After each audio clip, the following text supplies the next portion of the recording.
Hello and welcome back to my channel. My name is Anna and I like to talk about my copious hobbies.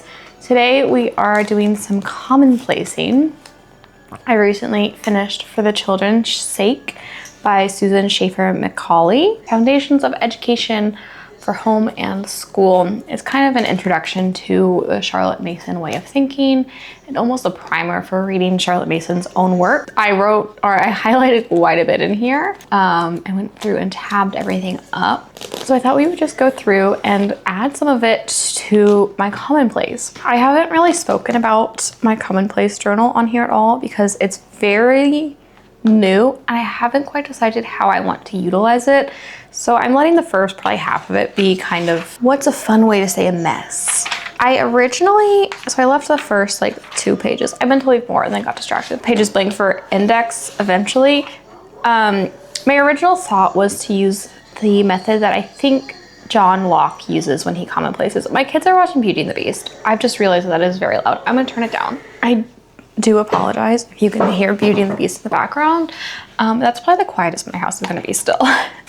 So my original idea was to commonplace in the method of, I believe, John Locke. And I learned this from Ruby Granger on YouTube, which was to have sections in your notebook for different categories. So I originally had happiness, books and reading, belonging, vulnerability. But then I always have a weird feeling about breaking information up from the source. And I know obviously I am putting the source within these quotes, but I wanted all of the quotes together, I think. I haven't quite decided. So then this page was some quotes from different things from Alfred Tennyson. My plan is basically to not have a plan, but I think what I'm going to do is if I have a complete work that I've read and want to commonplace, to write all the quotes together. But if there is a one that just feels very much like this is this feeling, this thing, then I will continue to have these categories. And then this is also really good if I have a book where there's 1 or 2 quotes that I have pulled from it that I want to write. Like these are both quotes from novels, so there's not necessarily a lot of commonplacing to do. I might have a lot of information about it in my book log or my reading log, but not necessarily quotes to commonplace, or this is a quote from a different book that I pulled from a novel. And I think that is going to work for me. I think we'll see how I feel in a couple months if I keep up with this. But so that's the plan. So we are going to take my quotes from For the Children's Sake and put them all together on several pages probably. And then if there are any that feel like they deserve their own kind of breakout category or fit into one of the few that I already have, I will rewrite them there. These lines are, I think, stolen from Bronte. And then I switched to just doing a single line. I was using my fountain pen that was having real problems here. So I'm gonna just do all the writing, probably put some music over it. So if you wanna journal along with me, that's great. Or I'll put the time on the screen that you can skip to when I'm done. And I'll probably just read to you some of my favorite quotes that I've written down and just my general thoughts on For the Children's Sake.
I don't know how to start this in a way that isn't gonna jump scare people.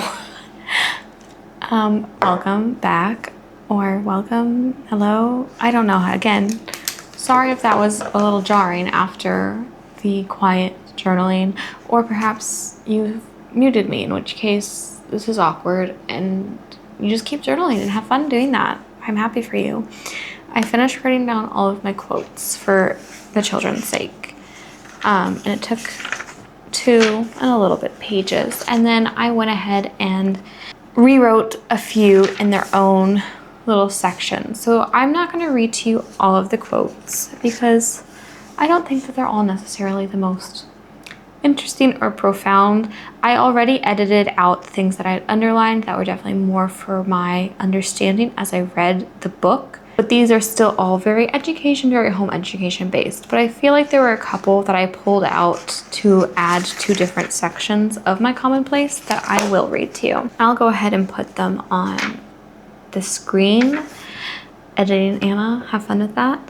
So that you can see them better, because I am doing this. I did write in my sad cursive, and the shadow on this is fantastic. Okay, so in books and reading, and probably guess what, add literature onto this as well. After these, I have, in literature, a child is introduced to persons who think deeply and sensitively and who express themselves well. And literature can help children think about what life is like before they live it as adults. I really like this one, that helped them live life. And then what else did I add? I added a new section on life. Life is too interesting for boredom, which I find fascinating and true, but yet I'm bored all the time. I also added this new section, personhood and people. The first quote says, "Look with reverence. We can only love and serve the child and be his friend. We cannot own him, for he is not ours. And we cannot live sanely unless we know that other people are as we are with a difference, that their history is as ours with a difference, that they too have their literature and their national life." And those are the 6 or so quotes that I pulled out to move into other places in the commonplace. I don't know. I think I much prefer, as I said in the beginning of this video, I really like the idea of having all the quotes from this book complete in one place in this manner. I do think that having the quotes in this way on one section on all of the quotes on life significantly more helpful for reference in the future, because these are kind of all over the place. A majority of these are on education. So I don't know if I'll continue doing this, because I really did not enjoy having to write them a second time elsewhere. And there were some quotes that I might have added to other places in the commonplace, and I might one day, but they're just so long that I was like, oof, I don't really want to rewrite that right now. Some other standout ones that I like, this is actually from the Bible, from Philippians 4:8, but it was in this book. Whatever is true, whatever is noble, whatever is pure, whatever is lovely, whatever is admirable, if anything is excellent or praiseworthy, think about such things. Like that I might add somewhere else. But yeah, so I don't know how I'm going to continue with the commonplacing situation. We'll see. We'll see how this develops over the next year as I continue to read more things and gather more quotes. Yeah, we'll see which method I prefer doing. But that is all for today. I hope that this was enjoyable or interesting for you, or you got some good journaling time with me as I wrote down some of these quotes, or that you found the few quotes that I did pull out interesting, and maybe they make it into your commonplace or your journal today. I hope that you have a great day and happy journaling. I'll talk to you soon. Bye.